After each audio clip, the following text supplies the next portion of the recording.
Rocco stares at his phone, reading the text from his father. "You're not invited to Mom's birthday. The family decided you're an embarrassment." His sister Amanda's comment appears seconds later. Finally, his hands shake, but he manages a calm reply. "So the family votes with my money now?" With steady fingers, he closes every account they've touched, including the venue deposit. 4 days later, his phone explodes with missed calls. But by then, everything has already changed. I never thought I'd be uninvited to my own mother's 60th birthday party, especially not one I was secretly financing. The text from my father came on a Tuesday morning while I was preparing for a client meeting. I had to read it 3 times to believe it was real. "You're not invited to Mom's birthday. The family decided you're an embarrassment." No explanation, no apology, just a blunt statement, as if informing me the weather might be cloudy. I sat down at my kitchen counter, coffee forgotten, as my phone buzzed again with a message from my sister Amanda. Finally, like they'd been waiting to cut me out, like this was the culmination of some long-held desire. I set my phone down and stared out my apartment window at the Boston skyline, the city already humming with morning energy. At 32, I'd built a life many would envy. Financial analyst at one of the top firms in the city, corner apartment with a view, and enough savings to feel secure. What my family didn't know, or perhaps didn't care to acknowledge, was that my success had become their safety net. For years I'd been the one they called when bills came due, or emergencies arose. The responsible one, the reliable one, the family ATM. It started small. Back when I landed my first job after college, Mom needed help with a medical bill. Dad's truck needed repairs. My brother Greg wanted to take classes at the community college. My sister Amanda needed a security deposit for her first apartment. I never hesitated to help because that's what family does. But somewhere along the way, it became expected rather than appreciated. The occasional request became monthly obligations. The grateful thanks became entitled demands. And through it all, I kept giving, hoping that eventually they would see me as more than just a checkbook. Mom's 60th birthday had been the talk of the family for months. She'd always wanted a big celebration, something lavish to make up for all the birthdays spent working double shifts when we were kids. So 3 months ago, when Dad mentioned they were thinking of just having a small gathering at home because times were tight, I offered to help. "Let me take care of it," I told him. "Mom deserves something special." What I didn't say was that I would cover everything. The venue at the Riverfront Hotel, the catering for 50 guests, the live jazz band Mom had always loved, the photographer to capture every moment. Every detail arranged and paid for through my accounts, with Dad listed as the planner so Mom would believe it was his gift to her. I picked up my phone again and scrolled back through text messages from the past few weeks. There was no hint, no warning that this was coming. Just the usual requests for money and family gossip. Whatever I had done to embarrass them had either been a sudden development or, more likely, a convenient excuse. "So the family votes with my money now?" I texted back, surprising myself with the calm in my response when my hands could barely hold the phone steady. There was no immediate reply, which gave me time to think. I opened my banking app and stared at the list of accounts, many with family members as secondary users or beneficiaries. My mother's medication fund, my father's emergency account, the joint account I shared with Greg to help him learn financial responsibility, the auto payments for Amanda's student loans. Years of financial support laid out in neat digital rows. And now I wasn't good enough to attend a party I had financed. I made a decision then, cold and clear through the haze of hurt. If I wasn't family enough to celebrate with them, I wasn't family enough to support them. One by one, I began closing accounts and canceling auto payments. The venue deposit was the last to go, requiring a phone call to the event manager explaining that plans had changed. As I worked, a notification popped up on my phone. A charge on my credit card at an electronics store in Quincy. A charge I hadn't made. I pulled up the account details and felt my stomach drop as I scrolled through the last 3 months of statements. Dozens of charges I didn't recognize. Restaurants I'd never visited. Gas stations in towns I hadn't been to. Someone was using my credit card without my knowledge. And given the locations, all near my brother Greg's apartment, it wasn't hard to guess who. This was the first real betrayal, but as the day unfolded, I would discover it was far from the last. After discovering Greg had been using my credit card without permission, I took a personal day from work. My mind couldn't focus on market trends and investment portfolios when my own family had just stabbed me in the back. I needed answers, and I needed space to process what was happening. At home, I opened my laptop and did something I'd never done before. I checked social media specifically to see what my family was posting. We were all connected online, but I rarely paid attention, too busy with work and my own life to follow their daily updates. What I found sent a wave of nausea through me. There were dozens of posts about Mom's birthday planning going back weeks, photos of my sister and brother at the venue I'd booked, taking credit for finding the perfect place. Dad posting about how excited he was to give Diane the celebration she deserves after all these years. Distant cousins and family friends commenting on how wonderful they all were for putting together such a special event. Not a single mention of my contribution. Not a word about my involvement.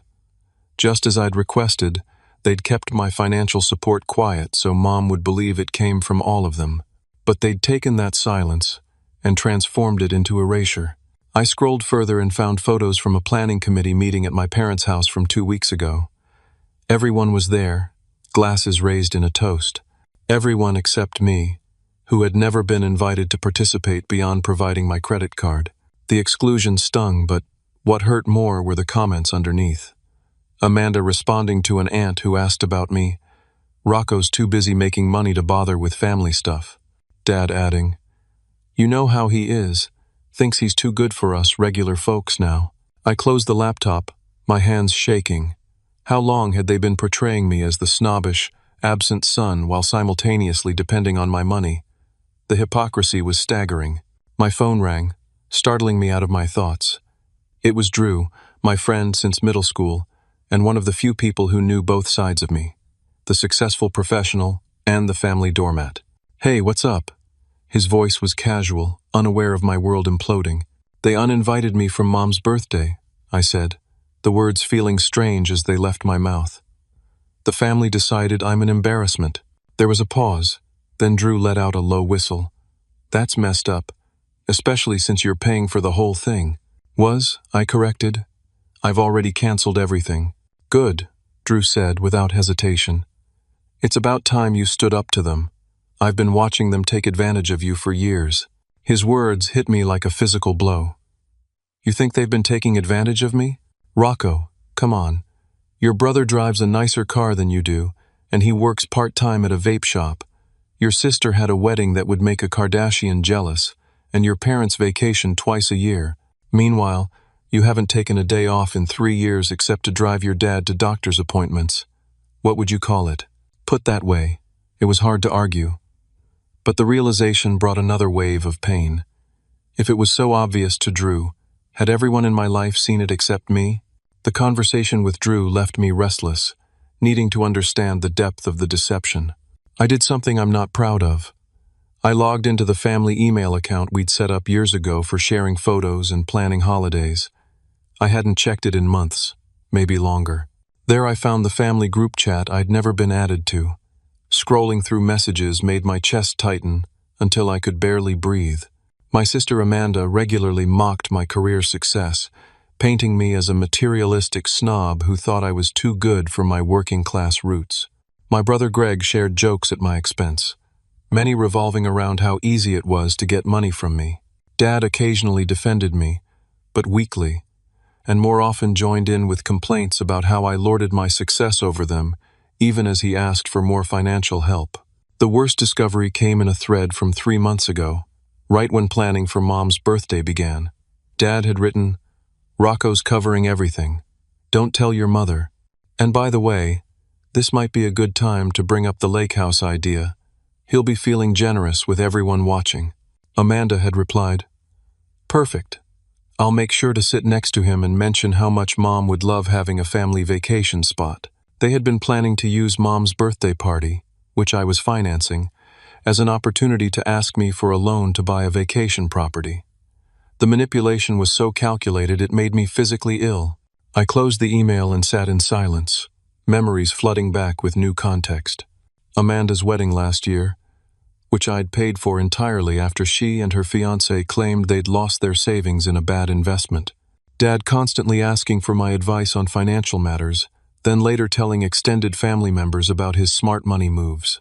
Greg's sudden interest in spending time together, always at expensive restaurants where the bill inevitably came to me. That afternoon, I had a previously scheduled session with my therapist, Dr. Wilson. I'd been seeing him for 6 months, originally to deal with work stress. Now I sat in his office, pouring out the whole sordid story. I feel like such a fool, I concluded. How did I not see this? Dr. Wilson leaned forward. Rocco, you saw what you wanted to see because you love your family. There's no shame in that. But now that you see the truth, the question is, what are you going to do about it? What indeed? As I left his office, I knew one thing for certain. I couldn't go back to being the family ATM. Something had to change, and it had to start with me. The morning after discovering the depths of my family's deception, I woke up with unusual clarity. The hurt was still there, a dull ache behind my ribs, but it was now accompanied by a cold determination. I needed to document everything before taking further action. No more emotional decisions. This would be methodical, like analyzing a failing investment. I took another day off work and spread documents across my dining table. Bank statements, credit card bills, property tax payments, insurance premiums, medical expenses. For 7 years, I had been supporting my family in ways large and small, often without recognition or thanks. Now I needed to understand exactly what that support looked like. By noon, I had created a spreadsheet detailing every payment, loan, and gift. The total at the bottom of the screen made me sit back in my chair, stunned. Over $300,000. Enough for a down payment on a house in Boston's expensive market. Enough to significantly boost my retirement savings. Enough to change the trajectory of my financial future. And that didn't include the loans that had never been repaid, or the countless dinners, groceries, and small expenses I'd covered without thinking twice. My phone rang, interrupting my calculations. It was Samantha, my financial advisor. Rocco, I got your message. You wanted to discuss separating your finances from your family members? Yes, I confirmed. I need to know the cleanest way to do this without causing unnecessary harm. Well, that depends on what types of accounts we're talking about, she said. Joint accounts are straightforward to close if both parties agree, but can be complicated if they don't. Authorized users on credit cards can be removed immediately. Automatic payments can be stopped with proper notice. For the next hour, we went through every financial connection I had with my family, creating a plan for separation that would be firm, but not vindictive. I didn't want to leave my mother without her medication or cause bills to go unpaid without warning, but I also couldn't continue being the secret support system for people who didn't respect me. One last thing, Samantha said before hanging up. Are you absolutely sure about this? Family financial entanglements can be emotional as well as practical. I'm sure, I said, more confident than I'd felt in years. It's long overdue. Just as I ended the call, my doorbell rang.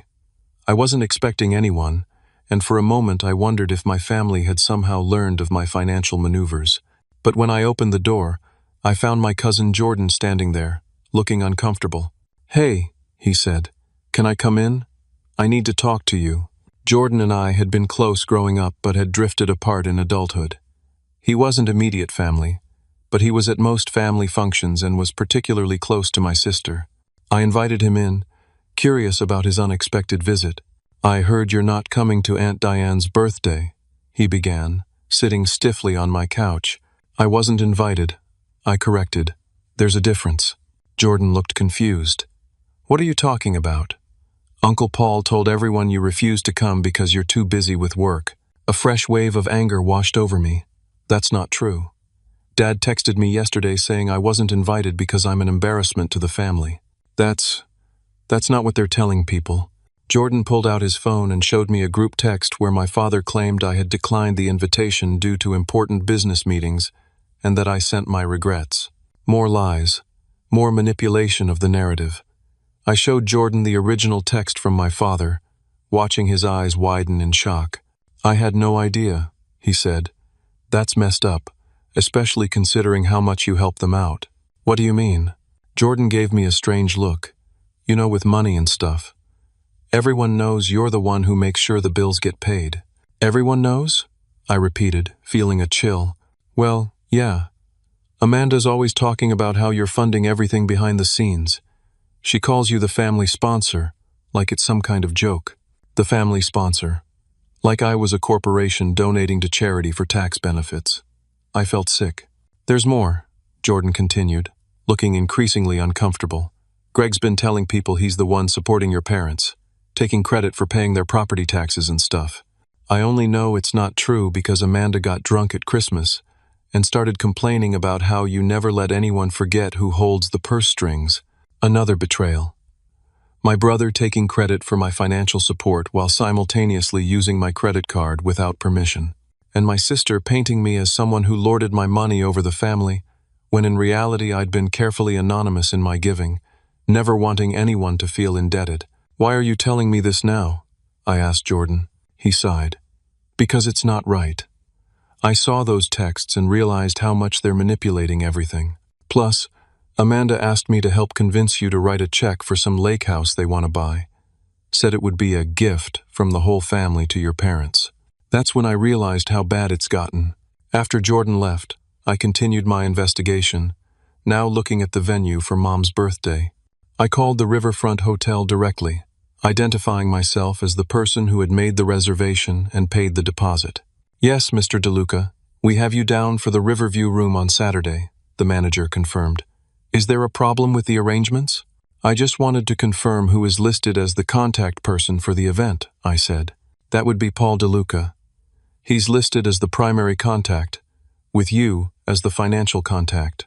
So my father had put himself as the face of the event, while keeping me as the wallet. It was becoming a familiar pattern. As I continued digging, I made the most disturbing discovery yet. Among my bank records was a series of transfers to an account labeled Family Emergency Fund. I had set this up 3 years ago at my father's request, depositing $500 monthly to create a safety net for unexpected family needs. As far as I knew, it had rarely been used. But the bank statements told a different story. Money was being regularly transferred out of that account, not for emergencies, but into another account I didn't recognize. When I called the bank to inquire, I learned this second account was in my father's name only. For 3 years, he had been redirecting my emergency fund contributions into his personal account. The betrayal was complete, not just taking advantage of my generosity, but actively deceiving me about where my money was going. As the evidence of manipulation mounted, my resolve strengthened. It was time to take action. The next morning, I woke before dawn. I hadn't slept well, but adrenaline and determination kept me focused.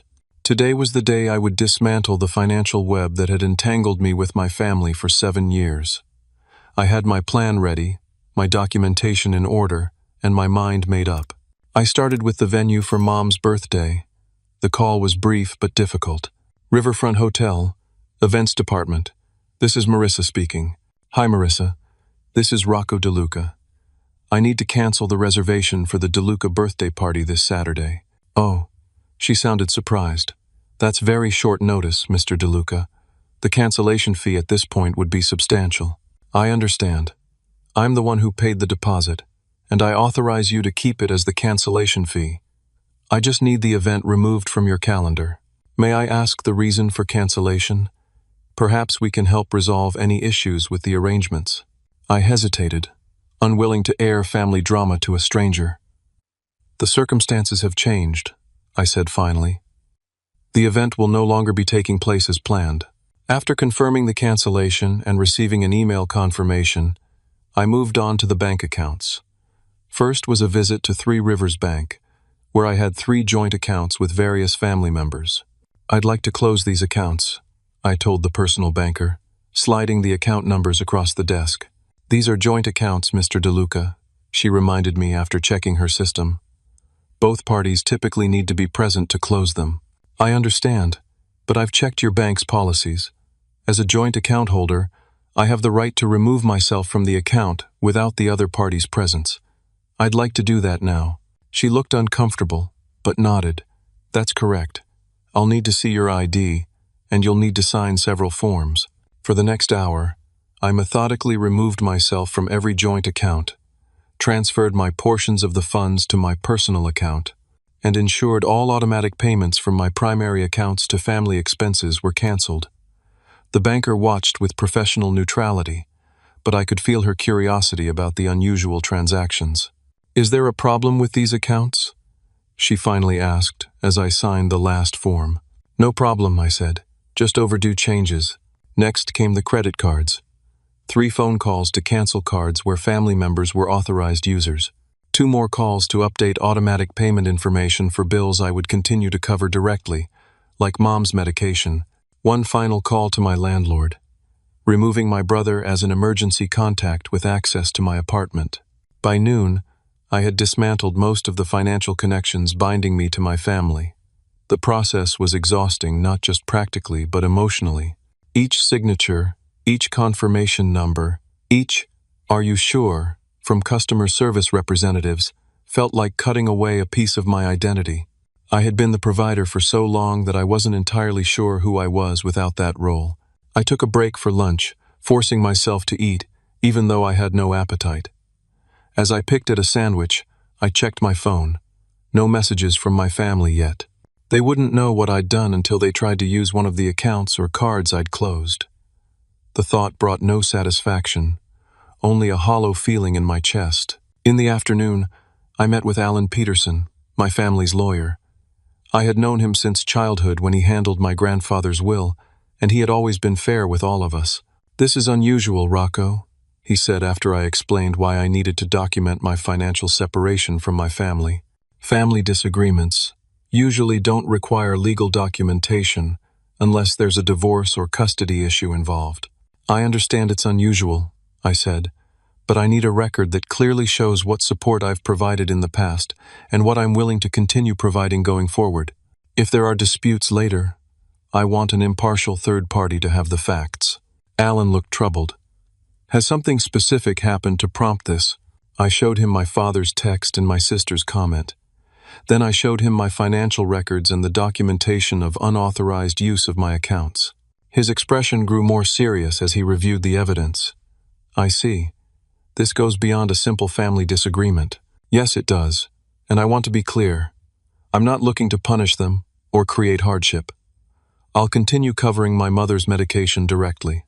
I've arranged for her prescriptions to be paid from my account at the pharmacy, but I can't continue to be the family bank while being treated like an outsider." Alan nodded slowly. "I'll prepare the documentation. And Rocco, for what it's worth, I think you're handling this more maturely than many would in your position." By evening I was emotionally drained, but had completed most of my list. All financial ties severed except for mom's medication. All automatic payments canceled with proper notification to the service providers. All documentation filed with Alan. The only things left were the smaller digital connections, removing family members from my streaming services, my phone plan, and other minor conveniences they had enjoyed on my dime. As I worked through these final tasks, my phone rang. It was an unfamiliar number, but the area code was from my parents' neighborhood. "Hello? Rocco? It's Mrs. Patterson from next door to your parents." Mrs. Patterson had lived next to my family since before I was born. She was in her 70s now, and had always been kind to me. "Mrs. Patterson, how are you?" I tried to sound normal despite my exhaustion. "I'm fine, dear, but I wanted to call you about something. I hope you don't mind that I got your number from your mother's emergency contact list." "Not at all. Is everything okay? Is Mom all right?" "Oh, she's fine. Physically, at least. But I overheard something today that bothered me, and I thought you should know." She paused. "I was in my garden, and your father and sister were on the back porch. They were discussing you, and, well, it wasn't very nice. Your sister said something about you thinking you're better than everyone because of your fancy job, and your father agreed." I closed my eyes. the hurt fresh again despite all the similar comments I'd already discovered. "But then your mother came out," Mrs. Patterson continued, "and she defended you something fierce. Said you work hard for everything you have, and they should be proud instead of resentful. Said you've done more for the family than they know, and they ought to show more respect." My eyes snapped open. "Mom said that?" "She did. And it's not the first time. Whenever they start in about you, she stands up for you. I thought you should know that at least one person in that house appreciates you." The revelation hit me hard.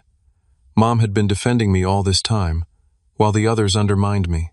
It changed nothing about my decision to separate my finances, but it altered my understanding of the family dynamic. Mom wasn't part of the conspiracy to use me. She was possibly another victim of it. "Thank you for telling me, Mrs. Patterson. I appreciate it more than you know." After hanging up, I sat in silence for a long time, processing this new information. The pain of betrayal was still there, but now it was mixed with a thin thread of hope that not everything in my family relationship was built on exploitation. 4 days had passed since my father's text, and I had completely restructured my financial life. It felt both terrifying and liberating, like jumping from a high dive for the first time. I was free from the constant drain on my resources, but also disconnected from the role I had played for so long. Who was I if not the family provider?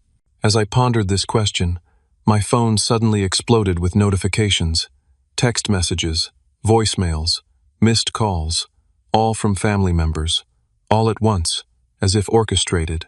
They had discovered what I had done. My phone continued to light up with notifications as the reality of my actions rippled through my family. I watched the messages accumulate without opening them, feeling strangely detached from the chaos I had created. 37 missed calls, 52 text messages, 18 voicemails. The numbers kept climbing. I wasn't ready to engage yet. I needed time to process everything, to prepare for the inevitable confrontations. Instead of responding, I turned my phone to silent and contacted Dr.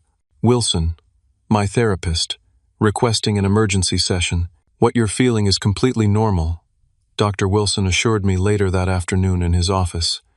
"You've made a significant change to a long-established dynamic. It's natural to feel conflicted, even guilty." "I don't feel guilty," I realized as I said it. "I feel lighter, like I've set down something I've been carrying for years." "That's the liberation of establishing healthy boundaries," he said. "But be prepared. When people are used to having access to your resources, they rarely give that up without resistance. The coming days might be difficult." "I know. They've already started trying to contact me. And how do you plan to respond?" I considered the question carefully. "On my terms, when I'm ready, not in the heat of emotion on either side." Dr. Wilson nodded approvingly. "That's wise. Remember, boundaries aren't about punishing others. They're about caring for yourself. You can maintain your boundaries while still being compassionate." After my session, I felt steadier, more prepared to face whatever came next. I stopped at a small cafe near my apartment, needing a moment of normalcy before diving into the family drama waiting on my phone. As I waited for my coffee, someone called my name. "Rocco? Rocco DeLuca? Is that you?" I turned to find Mr. Harrington, my high school English teacher, smiling at me. He had aged, his hair now completely gray, but his eyes still held the same warmth I remembered. "Mr. Harrington, what a surprise." I shook his hand, genuinely pleased to see him. "I thought that was you.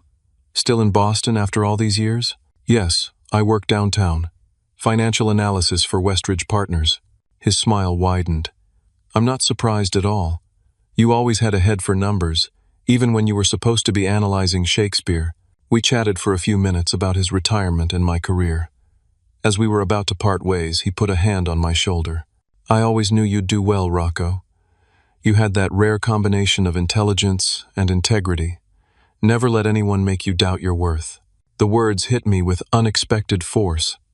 Here was someone who saw value in me beyond what I could provide, who had believed in me long before I had any success to share. It was a poignant contrast to the family that seemed to value me only for my financial support. With renewed strength, I returned to my apartment and finally opened my phone to face the deluge. The messages followed a predictable pattern, though the emotional intensity surprised even me. From my father, the progression was clear. First anger, then disbelief, then panic, and finally desperate pleading. "What the hell did you do? The venue called saying the party's canceled. You can't just pull out like this. Your mother will be devastated. Answer your damn phone, Rocco. The accounts are all closed. We can't access anything. What are we supposed to do about bills this month? This is childish, Rocco. If you're upset about something, we can talk about it. Please, son. I don't know how we're going to manage without your help. At least call me back." My sister Amanda's messages were even more revealing.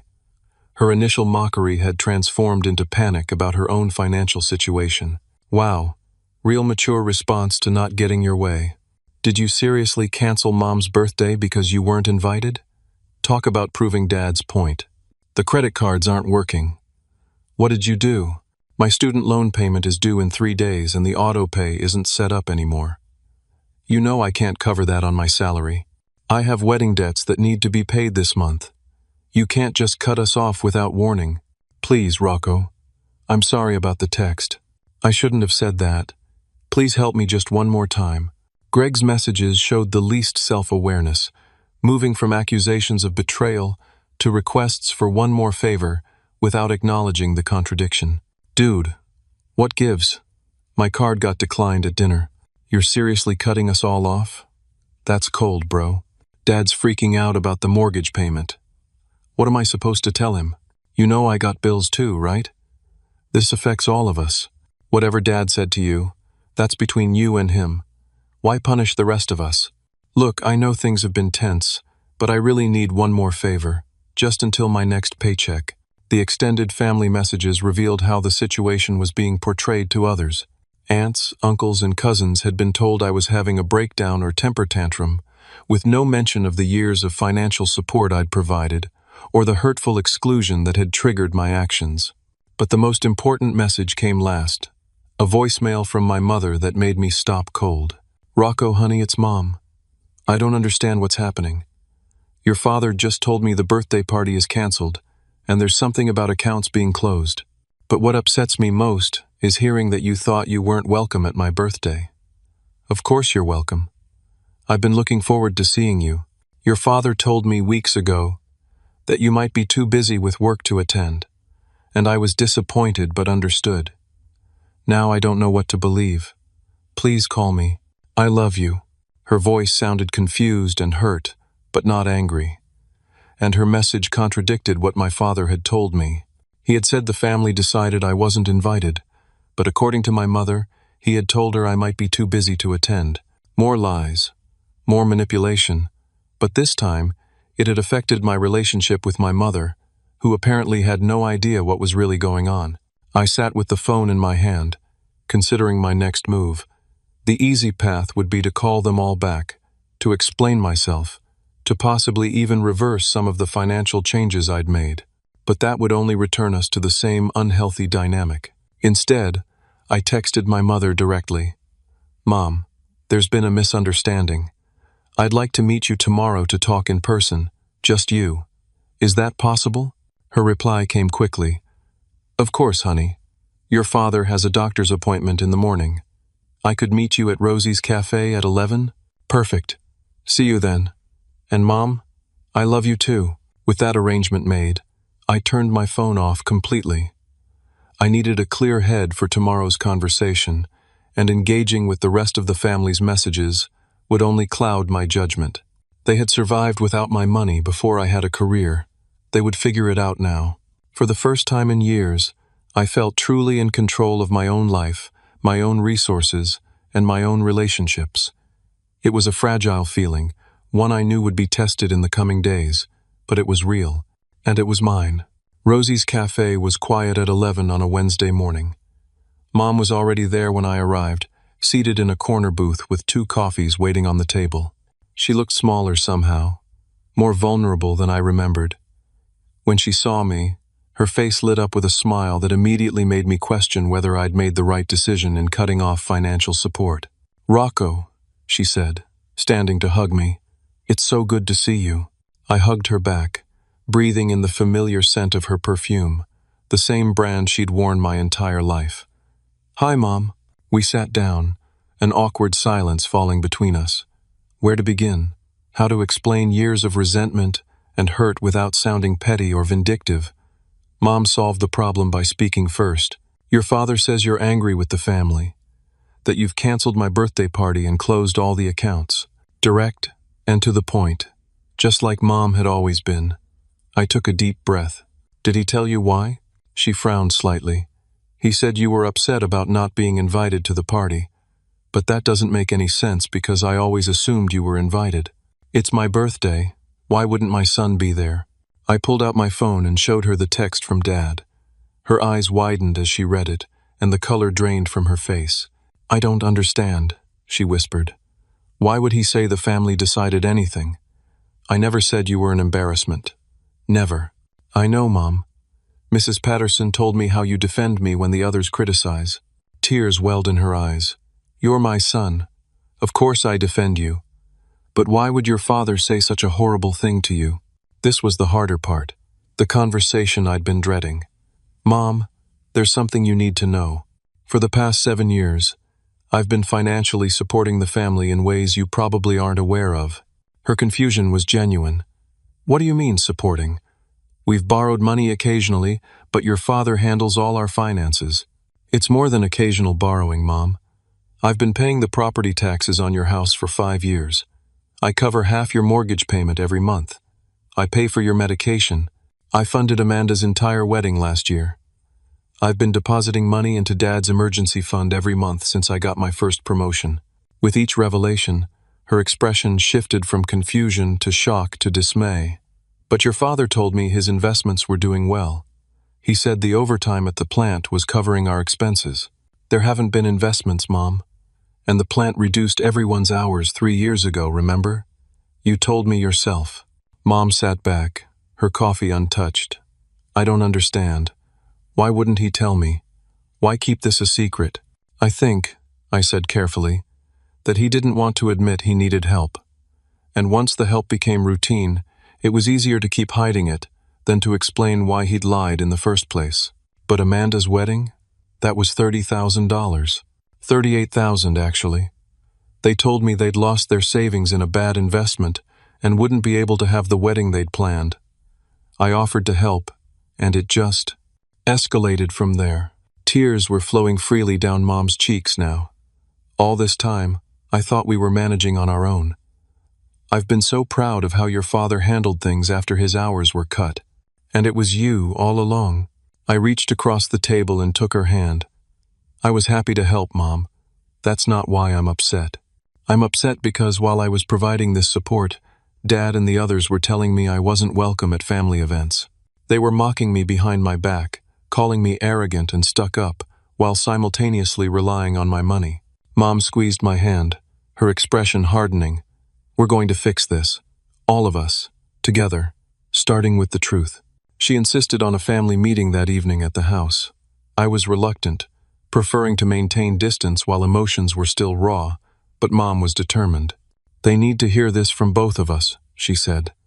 And I need to hear their explanations face to face.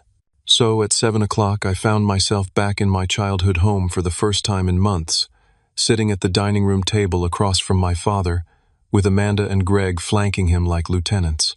Mom sat beside me, a united front I hadn't expected but deeply appreciated. I've asked you all here because we need to clear the air, Mom began, her voice steadier than I'd anticipated. Rocco has shown me some things that disturb me deeply, and I want to hear your side before making any judgments. Dad shifted uncomfortably, not meeting her eyes. I don't know what he's told you, but he's overreacting to a simple miscommunication about your birthday. There was no need to cancel the whole event. The miscommunication, Mom said, her voice taking on an edge I rarely heard, was you telling me Rocco was too busy to attend while telling him he wasn't invited because he's an embarrassment.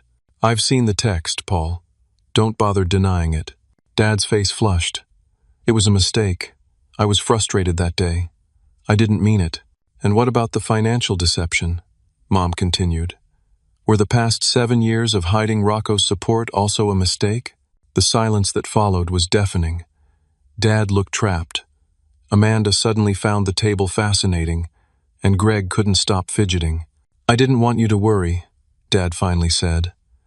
"After my hours were cut, we couldn't make ends meet.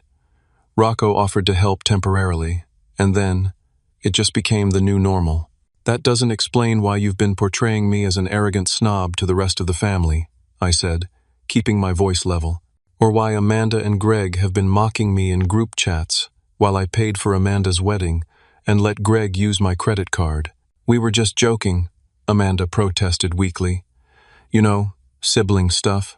Was it also a joke when you told everyone I think I'm too good for the family? Or when you planned to use Mom's birthday to ask me for money for a lake house?" Her eyes widened. "How did you know about that?" "I found the emails. I found a lot of things once I started looking." "So you've been spying on us?" Greg jumped in, trying to shift focus. "Going through private messages?" "Only after I discovered you've been using my credit card without permission for months," I countered. "Want to explain those electronics store purchases in Quincy?" Greg paled, his bluster evaporating. Dad tried another tack. "Look, we've all made mistakes here, said things we shouldn't have, but canceling your mother's birthday and cutting us off financially without warning was an extreme reaction." "I disagree," Mom said before I could respond. "From where I'm sitting, Rocco has been extraordinarily generous for years while being treated with disrespect behind his back. The fact that none of you told me about his financial support shows you knew it was wrong to accept it while treating him this way." The conversation continued for hours, painful truths emerging with each exchange. Dad eventually admitted that redirecting money from the emergency fund had started as borrowing but became habit when there were no consequences. Amanda confessed that her resentment stemmed from comparing her struggling art gallery salary to my corporate success. Greg, the youngest and most immature, had the least insight into his behavior, but at least acknowledged using my credit card was technically stealing. Throughout it all, I maintained a calm I didn't entirely feel. This wasn't about revenge or even vindication. It was about finally being seen and respected by my family, not for my money, but for who I was as a person. As the evening wore on, Mom left the room briefly and returned carrying a shoebox. She placed it on the table and opened the lid. "I want to show you all something," she said, pulling out newspaper clippings, photographs, and certificates. They were all about me. A newspaper mention when I made the dean's list in college, the announcement of my first promotion, photos from professional events I'd attended, awards I'd received throughout my career.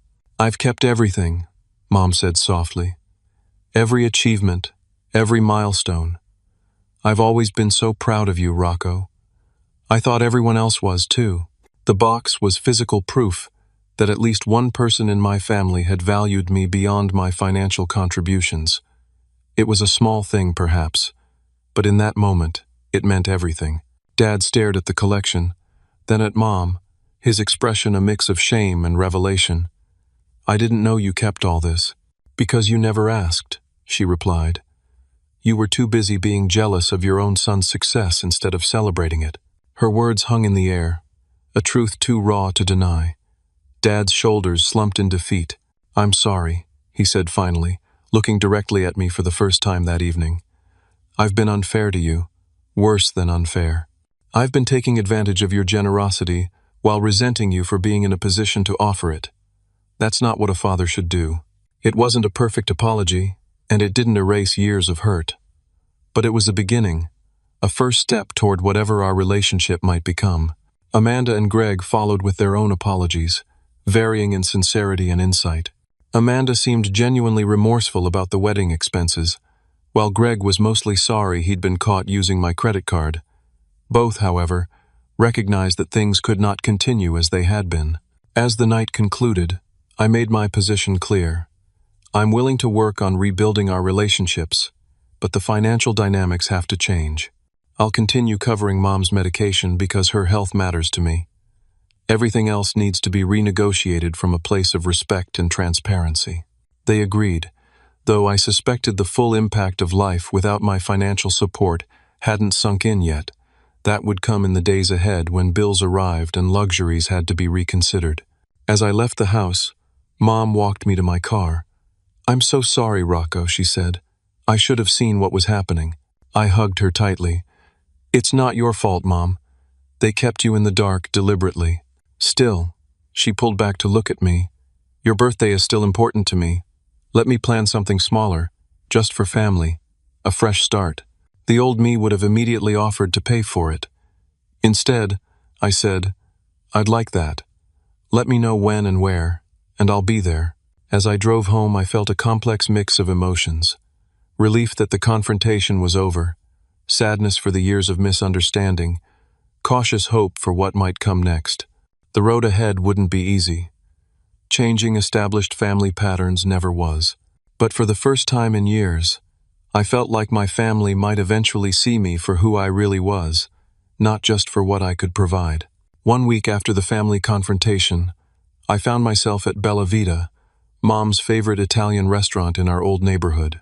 The private back room was decorated simply but elegantly, with flowers and soft lighting. No elaborate venue, no expensive band, no crowd of distant relatives and family friends. Just Mom, Dad, Amanda, Greg, me, and a few of Mom's closest friends. I hadn't paid for any of it. Dad had dipped into his actual savings, not my emergency fund, to cover the modest celebration. Amanda had handled the decorations herself rather than hiring a designer. Greg had created a playlist instead of booking live music. It was smaller than originally planned, but somehow more meaningful. Mom beamed as she entered the room to a chorus of "surprise" and "happy birthday."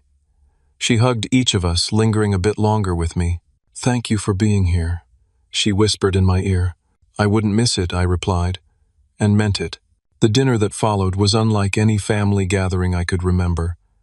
There was an undercurrent of awareness, of careful consideration that had never been present before. Dad asked about my work without the usual undercurrent of resentment. Amanda mentioned her gallery without hinting at financial struggles. Greg actually listened when others spoke instead of scrolling through his phone. We were all trying, imperfectly, awkwardly, but sincerely. After dessert, Mom opened her presents. Thoughtful, personal gifts within everyone's actual budgets. My gift was a digital photo frame preloaded with pictures I'd collected from her friends and family, spanning her 60 years. The joy on her face as she scrolled through the memories was worth more than any expensive jewelry or luxury item I could have purchased. As the evening wound down, I found myself on the restaurant's small patio with Dad, both of us nursing after-dinner drinks in a moment of unexpected privacy. "I want you to know," he said after a long silence, "that I've started looking for part-time work to supplement my income from the plant."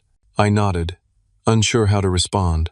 "The mortgage company agreed to a modification that I can actually afford," he continued. "And I've sold the boat. Never used it much anyway." "You sold the boat?" The small fishing boat had been his pride and joy for years, though I couldn't remember the last time he'd actually taken it out on the water. "Yeah, got a decent price too." He took a sip of his drink. "The point is, I'm figuring it out, without relying on you." The words could have been defensive, but his tone conveyed something different. Pride, perhaps. Not the false pride that had led him to hide his financial struggles, but the genuine satisfaction of handling his own affairs. "That's good, Dad. I'm glad. I meant what I said last week. I'm sorry for how I've treated you. It wasn't right, and it wasn't fair." "I appreciate that." He turned to face me directly. "I was jealous, Rocco. My own son out-earned me by 30 when he was 25. Do you know what that does to a man who's defined himself by being the provider all his life?" "I can imagine it's difficult," I said carefully. "But that's not a reason to exclude me from family events or talk about me behind my back." "No, it's not." He sighed heavily. "I let my insecurity poison how I saw you. Instead of being proud, I got resentful. And then when you started helping us financially, it just made it worse. Every check, every payment, was a reminder that I wasn't enough anymore." The honesty was unexpected and oddly touching. "You could have talked to me about it." "Talking about feelings wasn't exactly encouraged in my generation," he said with a wry smile. "But I'm learning. Your mother's made that very clear." I laughed softly. Mom's always been the emotionally intelligent one in the family. That she has. He raised his glass slightly. To doing better. I clinked my glass against his. To doing better. Inside, I found Amanda clearing dessert plates, despite the restaurant staff assuring her they would handle it. Her compulsive helping had always been her way of maintaining control in uncertain situations. Need a hand? I offered. She looked up, surprised. No, I'm almost done. Force of habit. I leaned against the wall, watching her stack plates with precision. How's the gallery? Honestly? Struggling. The economy's hit the art market hard. She set the plates aside and faced me. I've been applying for grants and considering taking on a business partner. That sounds smart. Yeah, well, necessity is the mother of invention, right? She tucked a strand of hair behind her ear nervously. Look, Rocco, about the wedding money. We don't need to talk about that now. Yes, we do. Her voice was firm. You gave us $38,000 for a wedding that, in retrospect, was ridiculous. I took advantage of your generosity, and I'm sorry. The apology caught me off guard. Amanda had always been the least likely in our family to admit fault. Jason and I have worked out a payment plan, she continued. It's going to take years, but we're going to pay you back. $200 a month to start, more when we can manage it. Amanda, you don't have to. Yes, I do. Her eyes were steady, not just for the money, but for what it represents. You're my brother, not my sponsor. I want a relationship based on something real, not financial dependence. I nodded, understanding completely. I'd like that too. Later, I found Greg outside, smoking a cigarette despite having supposedly quit years ago. He quickly stubbed it out when he saw me. Don't tell Mom, he said immediately. Your lungs, your choice, I replied, leaning against the railing beside him. Greg had always been the hardest for me to connect with. 7 years younger, he'd been a teenager when I started my career, too caught up in his own world to notice or care about family dynamics. By the time he was old enough to be aware, the pattern of financial dependence was already established. I sold some stuff, he said abruptly, to pay you back for the credit card charges. What kind of stuff? My gaming system. Some collectibles. That signed baseball you got me for Christmas a few years back. The baseball had been expensive, a prized possession he'd displayed prominently in his apartment. You didn't have to sell that. He shrugged. Wanted to. Feels better this way. He paused, visibly uncomfortable. I also got a second job, nights at the convenience store near my place. That can't be easy with your day job. It's not. But it's what adults do, right? Pay their own bills. There was a new maturity in his voice I hadn't heard before. I never really had to before. There was always you, or Dad, or someone to bail me out. I nodded, understanding his journey better than he might realize. Learning financial independence is important. I'm proud of you for taking that step. He looked surprised by the praise. Thanks. That means a lot coming from you. As the evening ended and we all prepared to leave, Mom pulled me aside for a final private moment. I've been thinking about what happened, about all the years you supported us without recognition, she said, and I keep coming back to one question. Why did you do it? I considered my answer carefully. Because you're my family, and I thought that's what family does, takes care of each other. But it wasn't mutual. We weren't taking care of you. No, I admitted. But I think I needed to feel needed.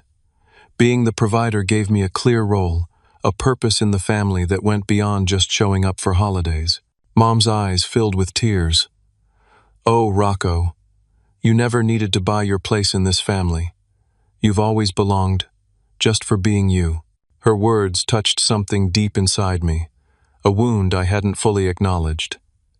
I know that now, I said, or at least, I'm learning to believe it. Good. She squeezed my hand. Because the most valuable thing you can give us isn't your money. It's your time, your thoughts, your presence in our lives. That's what I've missed most these past few years as everyone got caught up in the financial dynamics. In the weeks and months that followed, our family began the slow work of rebuilding relationships on healthier foundations. There were missteps and old habits that died hard. Dad occasionally slipped into passive-aggressive comments about money. Amanda sometimes forgot that our new relationship didn't include emergency loans. Greg had the most difficult adjustment, having never known adult life without financial safety nets. But there were positive changes, too. Family gatherings became more genuine, less performative. Conversations included actual listening instead of waiting for turns to speak. Financial discussions happened openly and honestly, with everyone acknowledging their true circumstances instead of maintaining facades of success or neediness. I established clear boundaries with each family member, tailored to our specific relationships and history. With Dad, I focused on building mutual respect, particularly around career achievements and financial independence. With Amanda, I developed a repayment plan that respected her dignity while acknowledging the debt. With Greg, I offered guidance rather than bailouts, helping him learn financial skills I'd acquired years earlier. And with Mom, I built the most honest relationship of all. One where she knew exactly who I was, what I contributed, and how much I valued her presence in my life. 6 months after the confrontation that changed everything, I sat in my apartment reviewing my finances. Without the constant drain of supporting my family, my savings had grown substantially. The emotional weight had lifted too, leaving room for new possibilities in my life. I had started dating again, joined a community volunteer program, even taken actual vacation time for the first time in years. My phone buzzed with a text from Mom. "Family dinner Sunday? I'm making your favorite lasagna." I smiled as I replied, "Wouldn't miss it."